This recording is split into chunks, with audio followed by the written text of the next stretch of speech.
Hi, everyone. May peace be on you all, and welcome to another episode of I'm a Muslim and That's Okay. And I am back with another gift of the gab, the very last gift of the gab of this season.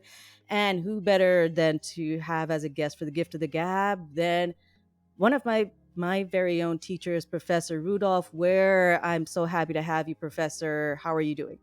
Alhamdulillah, I'm doing really, really well. It's a pleasure and an honor to be in this space. The pleasure is all mine, Professor.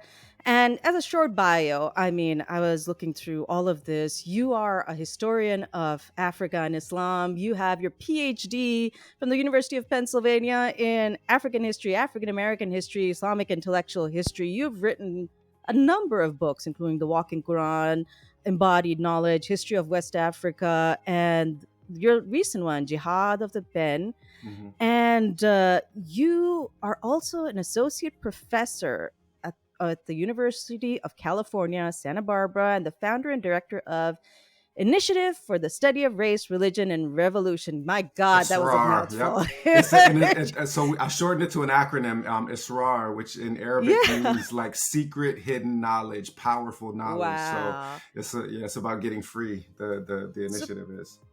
tell me, Professor, how did you get into all of this? Like, before we get into the meat and bones of my gift Yeah. of the gab, how did you get into all of this? Man, where would I start? So I guess the way that I would start the story is that I grew up in sort of extreme poverty, Washington D.C. Child of a teenage mother and a father who was a locksmith with a sixth grade education. I experienced sort of the underside of American racialized oppression in a city that was at Mm-hmm. that time about 95% Black. And the short version of the story is that I felt like I was kind of alienated from any meaningful emancipatory knowledge Mm-hmm. until my late teen years, when I started developing an interest in two things. First, Islam, because I had read the autobiography of Malcolm X and converted to Islam at age 15. And then around age 19 or age 20, I started reading in African history for the first time. And I feel like those two, sort of pieces of discovering the internal workings of Islam as a system of religious meaning and really uncovering the history of Black people and going back to the source, not just in an American context, but going back to the source and researching and writing about African history. I think those two kind of elements have defined everything that I've done in my professional career, in my activist work, in my public speaking. It's really at the intersection of trying to understand what it is to be a Black person in this world and what it is to be a believer in this world. Yeah, Right. so Right. that would be my answer. That's again, it's an incredible journey transition from one thing to the other. But the reason I have you here, Professor Ware, is that as you had mentioned, it was your struggle growing up in America in hmm poverty as a Black person. I think most people don't realize the real impact that history has had on Black people and other BIPOC communities within the US and as a global phenomenon. We name it colonization, but I don't think a lot of people understand what it really is. Yeah, I mean, I couldn't agree more. So here's the way that I would start to kind of take us into this topic. Um, Colonization usually kind of refers to a political and military process through which people are dispossessed of autonomous rights of self-determination in their own land, right? And it references usually European expansion over the last 5 centuries.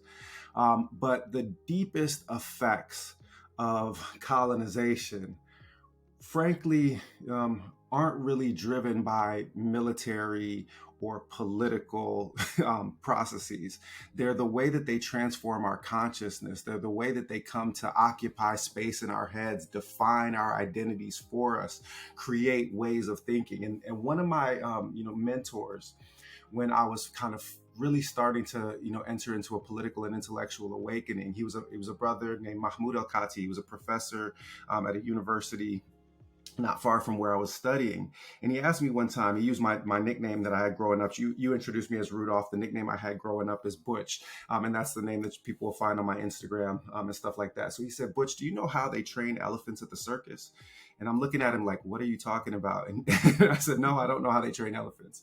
And he said, well, they take a heavy lash and whip them when they're baby bull elephants, because even a small baby bull elephant will weigh several hundred pounds. And if it gets loose, it will trample, people, and can kill it, half a dozen people in a matter of seconds. He says, so they whip them very heavily.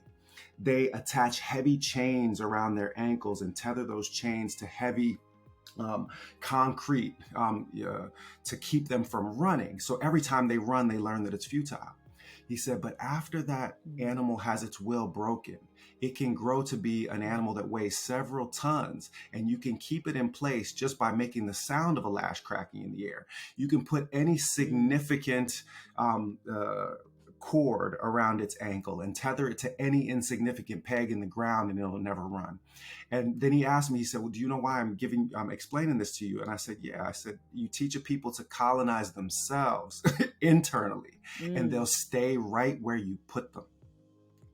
So the for me, like, and my intellectual work, my teaching, my public, activism, it's all designed to try to get us to confront this internal colonization that has shaped our consciousness and keeps us from just walking away from the chain, the insignificant cords that are tied around our ankles that are tethered to previous forms of violence and economic inequalities. But the bigger damage is internal. The bigger damage is at the level of our consciousness. Right. If I had to ask you another question, this is, it's a very poignant example. But again, how can we visualize it in terms of people colonization? Like how Black people and BIPOC people were colonized and the impacts of it that are still felt. Okay, so the way that I'll often introduce this with my students, to make it concrete, is with a novel by a brilliant Senegalese author whose name is Cheikh Hamidou Khan. The book is called Ambiguous Adventure. And it tells the story of a little Black boy, a Senegalese boy, growing up under colonial occupation, who starts out growing up in Quran schools, and he's learning memorization of the Quran and being socialized into his society, but the society has been colonized. So then he gets sent to the colonizer school, right? Eventually ends up going and studying in the metropole. And what the author is unpacking over the course of this beautifully and elegantly written novel is the way in which how we are educated, the educational institutions that raise us up, train us to think and see through another person's way of thinking rather than our own. They serve to alienate us from ourselves.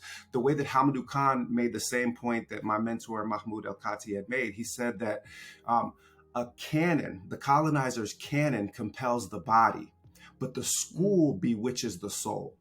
Right. So when you start to and we're all socialized in these educational systems, right? We all learn to speak European languages. We all sit at desks with blackboards. We all, come to occupy the intellectual shoes. We fill the intellectual shoes of our colonizers. And whether we address this or not, all of our institutions are modeled off of their institutions. That's true, throughout the Muslim world.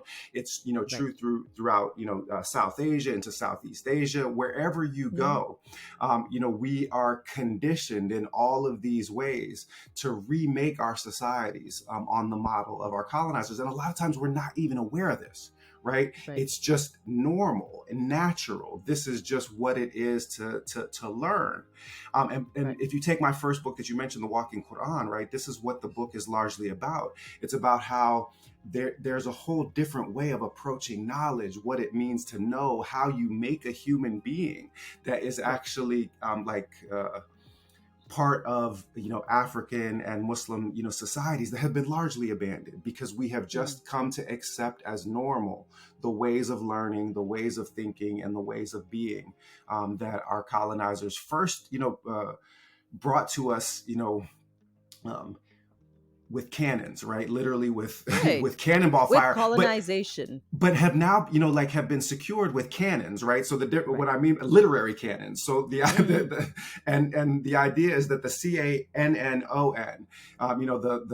Right, right. the ballistic cannon is Right, not right, as damaging and dangerous as the literary cannon, the academic right, cannon, canon, because that right. one, causes you, as Du Bois put it, to W.E.B. Du Bois in The Souls of Black Folk, said that the problem of the Negro is double consciousness, and this goes for all people of color, right, and Hmm. indigenous folk, is that you learn, as Du Bois put it, to always measure your own soul with another man's tape.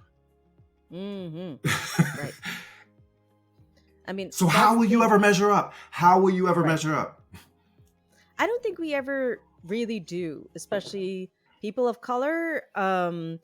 The tape is I mean, there's cheating on the tape. Let's put it that way. I mean, I have Yeah, personal experience, Professor. So anybody facts. who looks at me, the assumption is that she possibly can't know any English, and that's the thing. A lot of us are measured in the standard of how well do you speak English.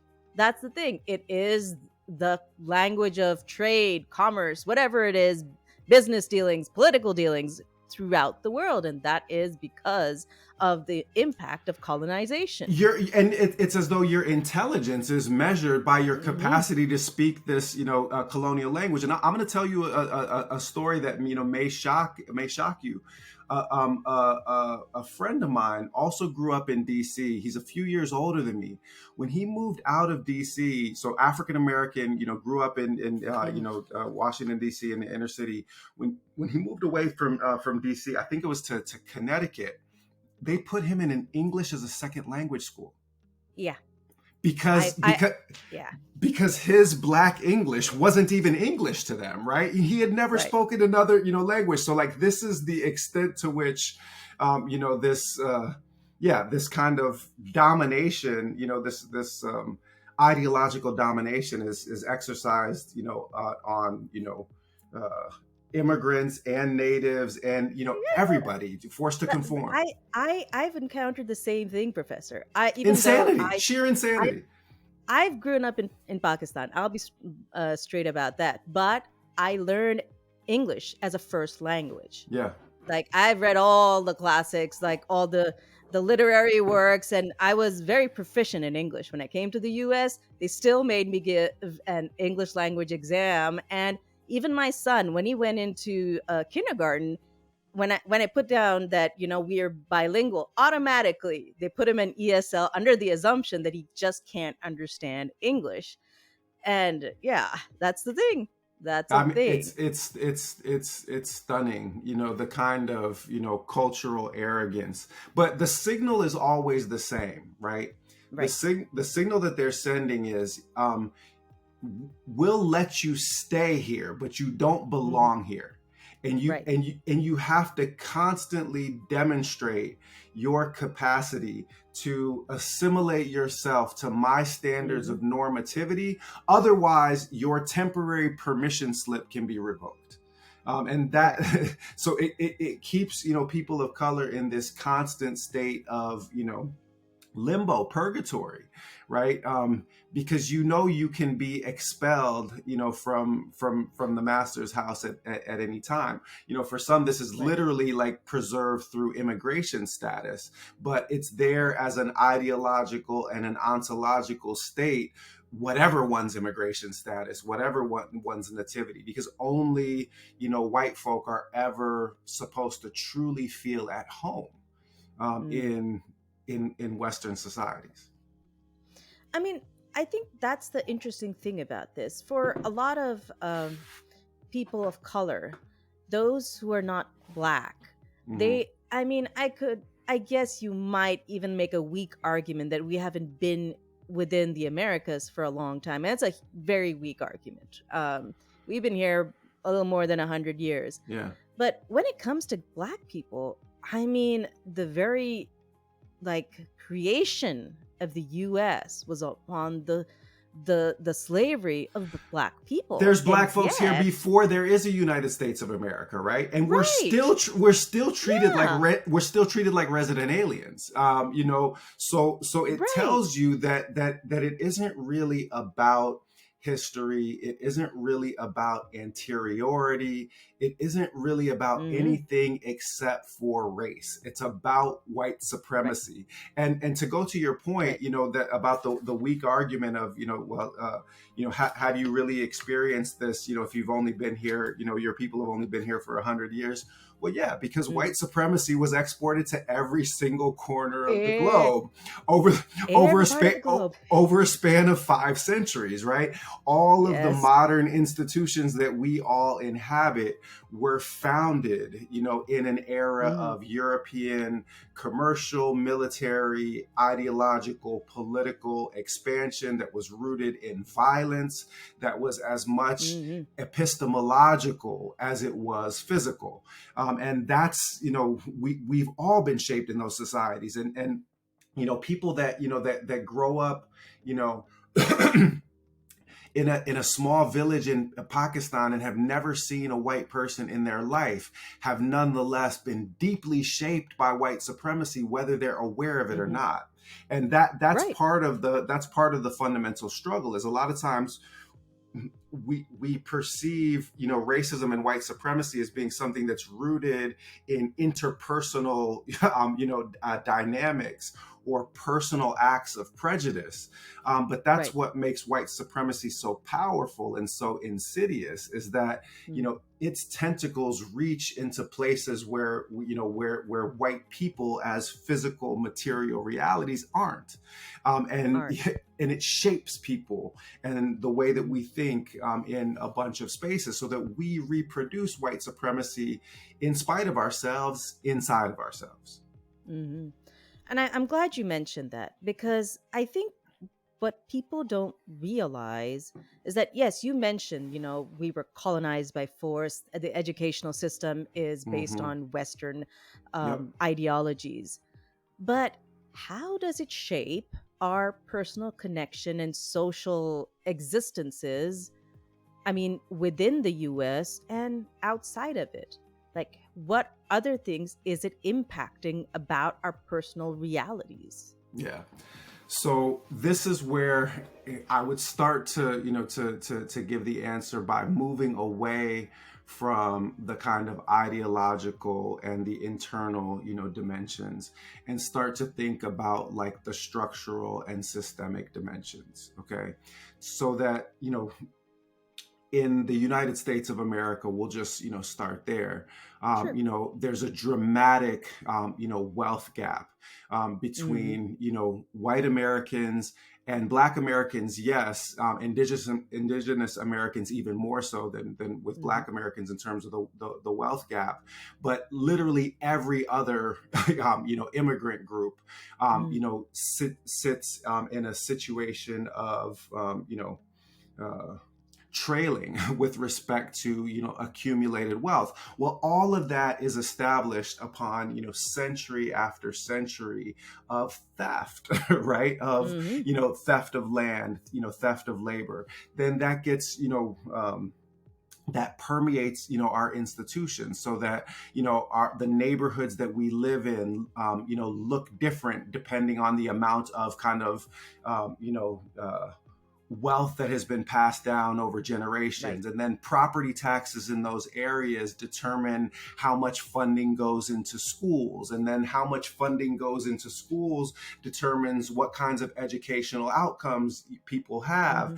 And, whether or not your school is actually a school or Right. essentially just a prison for teenagers, where they're, metal detectors and armed Right. guards and essentially a dress rehearsal for carcerality, which is Right. coming for many of the students in those environments, just a few Right. years after their high school experience. So the point of all of this is just to say that for me, the it's hard to even answer the question of how does it affect us, right? How does it hit us?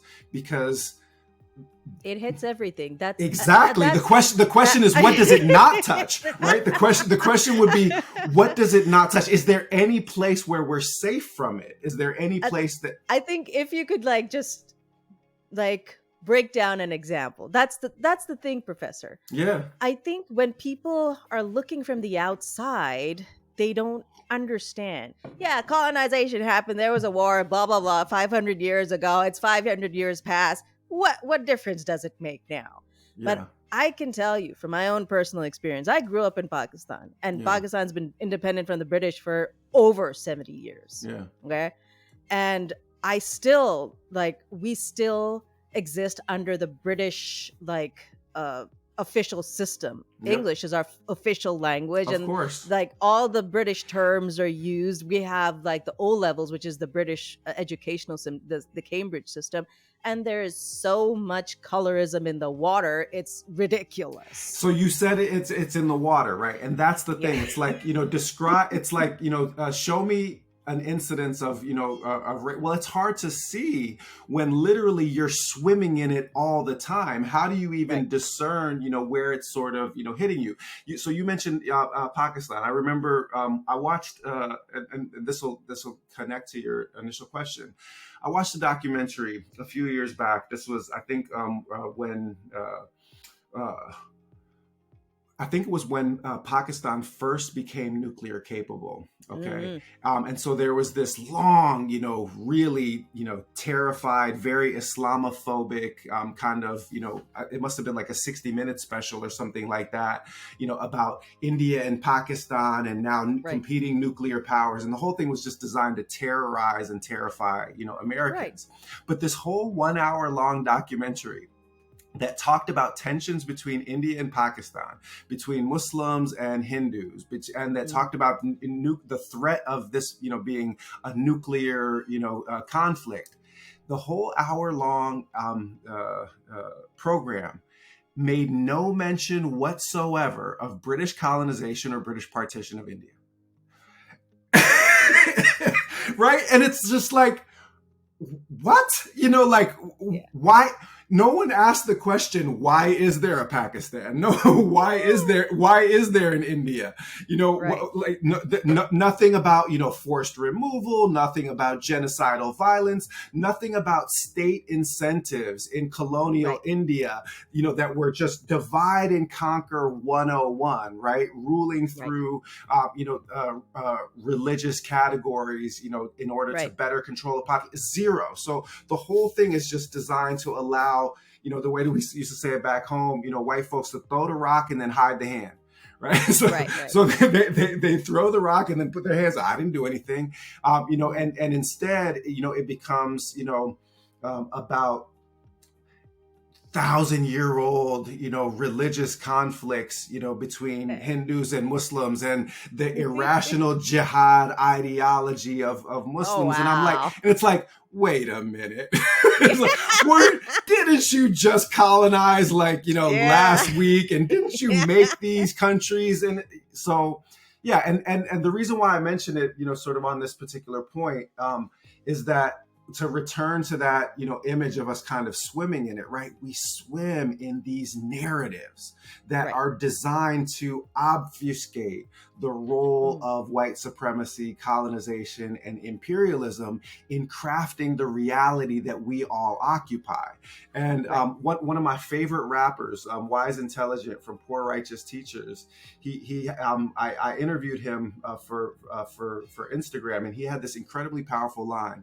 He said, narratives produce human behavior the same way that code codes computers.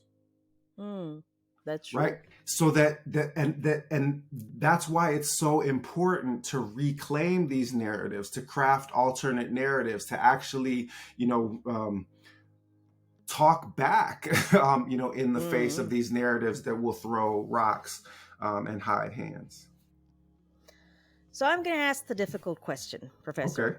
And it just popped up. Sure. For a lot of people, especially Black Americans, and all other people that were colonized and taken away from their native lands, even Yep. indigenous people, Yep. displaced by the millions, Yep. and the the the the schools that were they were indoctrinated into and eventually massacred I was into. going to say, if they even came home from the schools, right? Even if they came home if from they the managed school, to get home from the let's school, yeah, pretend yeah, these people were not just taken away from their identity.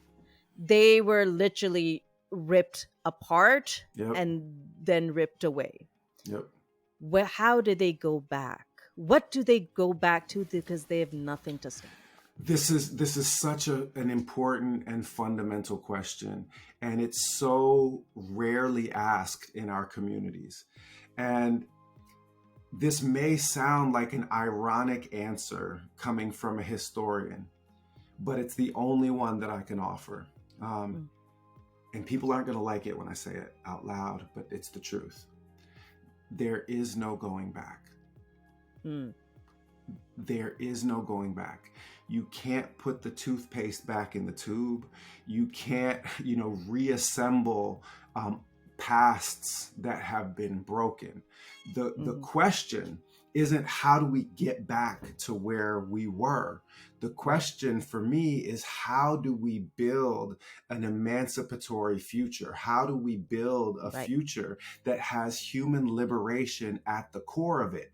And then the question for me as a historian then becomes, what do we need to know about ourselves in order Right. to look forward? There's this concept that's originally an Akan concept from West Africa, what's now Ghana. The term is Sankofa, and it's represented by a bird that is moving forward while looking back, Mm, right? At the Sankofa bird. And this is a beautiful, kind of African, symbolism for the way in which we look to the past as a source of inspiration, as a source for knowledge of self, as a right. source of identification, right? Because the reason Hmm. why our colonizers strip this knowledge from us, strip the history from us, is that Hmm. when we've had our histories removed, then when they tell us who we are, what do we say back to them? When we don't Right. know anything except what they're telling us, right? So Right. it proceeds with knowledge of self, with going back and recapturing elements of your past. But then I turn to Right. what the Quran says, right? And in the Mm, Quran, in Surah Hud, the 11th chapter of the Quran, 120th verse, God actually explains the function of history and historical thinking in really, really mm, profound terms. He says, addressing the Prophet Muhammad, peace be upon him, he says, all that we relate to you in the tales of the previous prophets, with it we fortify your heart. We mm, strengthen your heart, is the terminology that the Quran uses. mhm. Now, what do I infer from this? That the function of studying the past, the function of studying history, is to strengthen this organ inside our chest so that we can take the action that is required in our place and in our time. So think about the Prophet Muhammad's time, peace be upon him. He's in an environment where consumerism is rampant. The weak Mm, or the strong are eating the weak. right. Solidarity in the society is being broken by a kind of consumerist ethic. There's intertribal violence, there's misogyny, there's bloodshed. And Right. so you've got this society where corruption is rampant, misogyny is rampant, um, you know, uh, violence, chaotic Hmm. violence, right? people Right. people being cut down in the street over personal insults. That this Right. is the Right. this is the this is the kind of society. So the Prophet Muhammad, peace be upon him, um, crafts this spiritual and social intervention. But what is the Quran saying? The Quran is saying that in order to have the strength of heart to face up to the Hmm. challenges in the moment that you are encountering, study these pasts. Study the Right. story of Moses and how Moses Mm, and Aaron were able to get the children of Israel free. Study the mm, story of Abraham and how Abraham found the courage to stand up in the face of Nimrod, who was an oppressor. right. Study the story of Jesus and of John the Baptist, both of whom were persecuted by the Roman Empire, right? And what one of the things that I always point out to people is that a sound understanding of, genuine religious history and the way that the Quran Mm, lays it out, it always situates the people of God at the forefront of whatever the fundamental social structure of their time, a social injustice of their time is. So for right. me, there is no successful striving against this fundamental trauma of white supremacy and colonization and all the damage that it's done without also a spiritual revolution, without an internal revolution, without efforts to not just at the level of the psyche, right, but Right. literally at the level of the spirit to help people heal from what has been done to us. And that's not a project that's about going back to a past that was Mm, lost. That's right. actually about like getting ourselves free and creating institutions and environments and social spaces where we raise the next generation, where the children that come into the world find more freedom than we found, where Right. we have taught them the knowledge of self required, so that these narratives that would demean them and dehumanize them, Mm, and rob them, of their birthright, come to have less and less purchase upon their lives as generations go right. forward. Freedom really is possible, and indeed, this is the part that the oppressors never want you to grasp. Freedom is not only possible; it is inevitable. Mm, It mm, is inevitable. All of right. those corrupt, unjust imperial states, as the Quran reminds us over and over again, where are they now? Where are they now? My favorite chapter of the Quran, Surah Maryam, at the end of it's about the Jesus and the birth of Jesus and Jesus' struggles. The Quran asks this Mm, amazing rhetorical question, and it says, all of those who had far greater power than you, you know, even you. do you hear? Do you see any of them? Do you hear from them Right. so much Right. as a peep? It's like, no, they're Right. gone. Right. Their power's gone. These Right. oppressors that once looked so mighty are gone. Hmm. Their fall is inevitable. We have to believe Right. it in order to enact But that's the tricky part about this, Professor. Yeah, go ahead. I'm going to keep doing this, You but you know. should. You should. That's your job, and I appreciate it. You're doing a fine job. The tricky part about this is that, yeah, you have some people who speak about colorism, and and even in the South Asian Mm-hmm. community, there is a growing awareness colorism is from our colonizers, white supremacy. But there are other things that exist within our very structures that we directly inherited from our colonizer. We just don't even realize it. Misogyny is one of them, Absolutely. and that's such a hard thing to pinpoint to colonization. It's just like, oh, we've always had it done this way, our daughters are always the one who are cleaning up after us, why should we change anything, etc., etc. Yeah, I mean, so this it's an excellent point. So there's a teaching example that I always use, and it came to me after I read the account of this Akan elder. So this is also in Ghana, which is not where I did my work, by the Mhm. way. I did most of my research in Senegal, but there's a bunch of material from Ghana that's at the top of my head today. So there's this interview with a Ghanaian elder who's being interviewed by some agent of the British colonial regime, and asked about women's role in society. And the Ghanaian elder says, well, women have always had honored place in our society and an important role in the political system, but you never asked about them. You never asked to speak with them. And so we considered that you concluded that women were of no importance, right? So in other words, Mm, we mirrored back to you what you Right. said to us about how you held women's importance. And the way that I usually, I just give a simple example of how this functioned in colonial contexts throughout Africa. Um, and it's a little bit of a weird example, so just stick with me, and hopefully this works, for the purposes of a podcast. So in colonial Africa, colonizers created something that's called customary law. And it's basically where they codify the customs of the society and render it into a legal structure.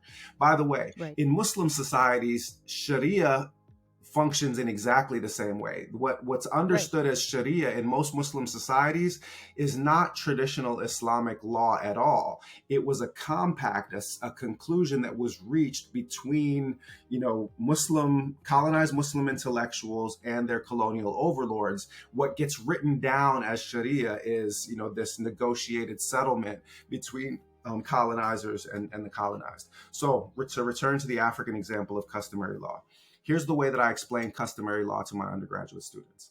I say, let's say that I tell you that I'm a boxer, and you say, that's great. Are you any good at boxing? And I say to you, well, that depends. How much do you know about boxing?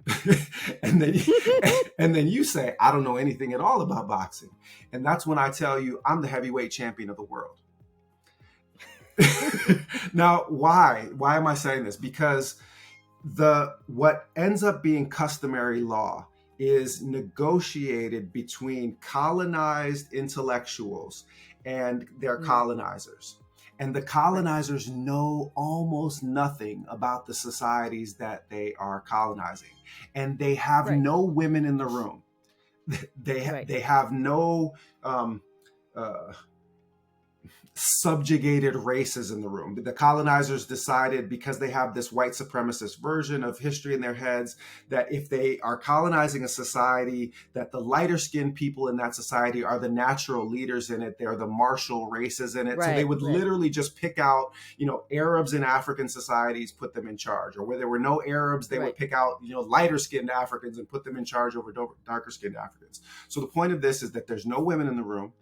There's no young people in the room. There's no subordinate races in the room. Now, I am a colonized, intellectual that has been in a position of competing, with other sources of authority in the society. And they're all absent from the room when this white man asks me, what kinds of rights do you have over women? What kinds of rights do you have over children? What kinds of right? Man, I'm the heavyweight champion of the world. I can beat I can beat my wife. I can beat my kids. All of this is part of our custom. All of this is part of our law. So the power and the military might of the colonial state is used to ratify a bunch of oppressive claims by the most reactionary elements in indigenous and traditional societies. And then that is represented as their ancient traditional custom, when nothing could be further from the truth. It is a purely colonial construct.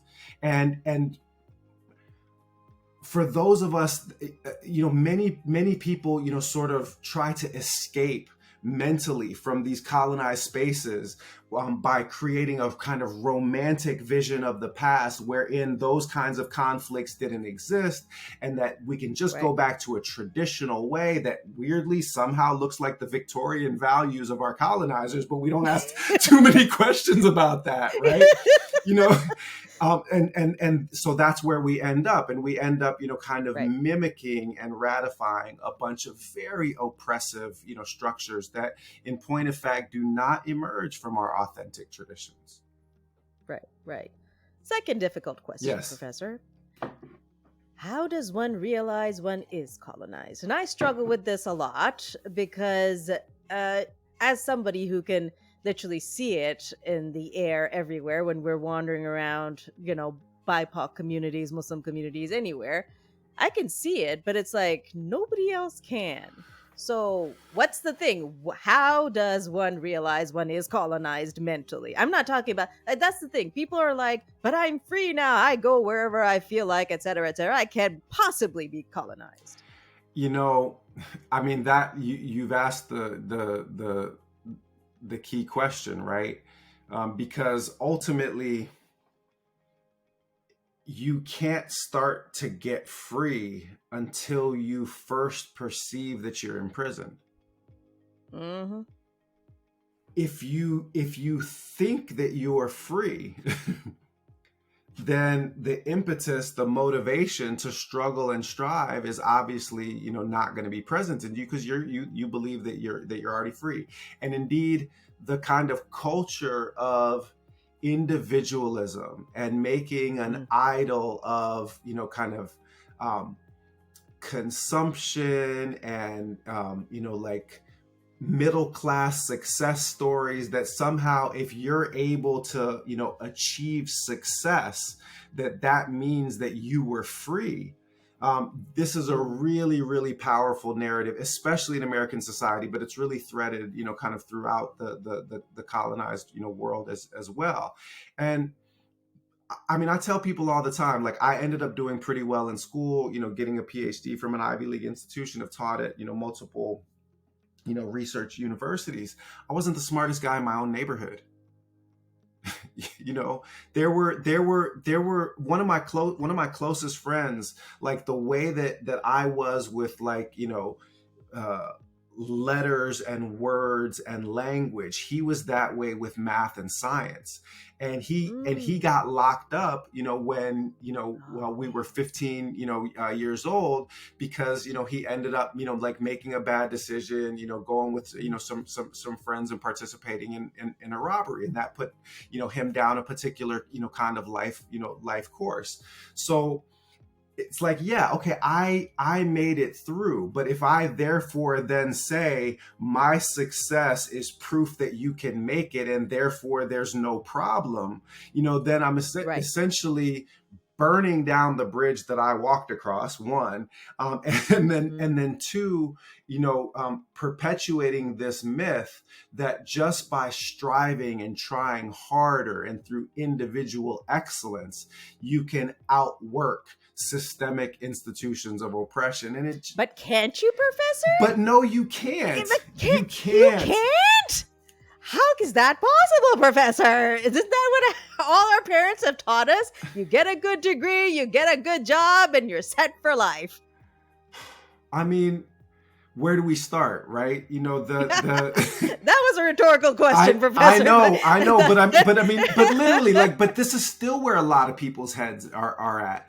And they think that, like, the existence of Black billionaires means that racism isn't a problem anymore. It's like it doesn't exist. There were wealthy, Black slave owners in the time of slavery. It didn't mean that there wasn't, racial oppression. It just meant that, the system allowed a certain number of folks through to participate in the oppression. Right. And that's the ultimately, like, what it all comes back to, right? Is that if you teach the colonized to colonize themselves, then it becomes so much cheaper for you as a colonizer, because you don't have to constantly exert all of this military pressure, economic pressure. You don't have to sit there, to borrow the image from the movie Roots, right? Where, Kunta Kinte, African born, is whipped because he refuses to call himself by his slave name, Toby, right? Slave name. So you don't have to keep whipping people to make themselves call themselves Toby when you've trained them up and they know no other name. Right. Yeah. I mean, again, that's a heavy truth for some people to have to take in. And the second part about this is that decolonizing oneself is never an easy path. A, it comes with coming face to face with a lot of historical trauma, and B, most likely it'll get you in trouble too. If it doesn't get you in trouble, then you can't be doing it right. The structures that reproduce systemic inequality literally police you staying in your place. So as soon as you speak out against the injustice, as soon as you take action against the injustice, then the matrix is going to respond. The system is going to respond. It's going to crack down, on you. And this is part of the reason why we need to cultivate spiritual resources. We need to cultivate a kind of faith in a transcendent possibility for redemption that is not individual and about personal piety, but that rather it's about like collective and It, community love and solidarity. We need to learn how to stand shoulder to shoulder, not think about our right, success or failure as being individual, but rather think right, about how we can heal and grow and protest and struggle and get free together. Because the institutions that demean us mm, are collaborative institutions. They require coordination, between lots of different human beings. White supremacy was constructed intersubjectively and collectively, so the struggle against it has to be intersubjective and collective. It can't be individually undone. We can't do it just in here. We have to do right, it by threading hearts together. right, right. And I could go on and on, Professor. But the thing is, this is one of those subjects that can never be completely covered in an hour. It's just No not chance. Yeah, possible. no chance. So I am absolutely grateful that you took out the time. Please let everybody know, everybody who's watching us on YouTube and who are listening to this podcast, where they can find you, where they can get your books, and all the classes that that you teach. Where I would highly recommend any of those, and any place where anybody can start decolonizing themselves. I know that's a very vague question, but still. No, it's a pertinent question. So I have only started doing social media in the past couple of years. Really, I actually started after George Floyd was brutally martyred. But I now am on Instagram. It's at Butchware, BUTCHWARE, and on my Instagram you can find information about the spiritual intensives, which are also designed to help create those spaces of community healing and community work, so that we can build the solidarity that's going to be necessary. You also find lots of resources and connection to other folks that are doing this kind of work as well. So that's where I would send folks. And if you're kind of academically inclined, and don't mind books with 1,000 footnotes in them, then you can check out my first book, The Walking Quran. You can order it from University of North Carolina Press, and that way Jeff Bezos doesn't get a cut, from Amazon. The second book, Jihad of the Pen, can also be ordered from the press. But yeah, I would start by checking me out on social media, because there's a lot of connections from Again, there. everybody will be able to see those on screen. I'll put the links in the show notes. Thank you again, Professor Ware, and thank you to everybody who's listened in and watched us on YouTube. Y'all take care of yourself, and may peace be on you all.